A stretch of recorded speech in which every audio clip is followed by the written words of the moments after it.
मोरे घर पनिया पिलाई दी है जान गे, कफन ओढ़ाई दी है टूटत ही जब प्राण गे।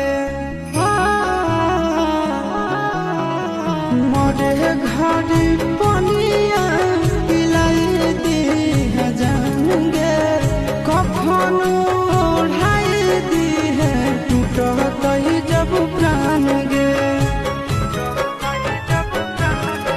हगे हमारा से तोरा जाती प्यार होता भेंट साथ छात कर लगे, हगे सुना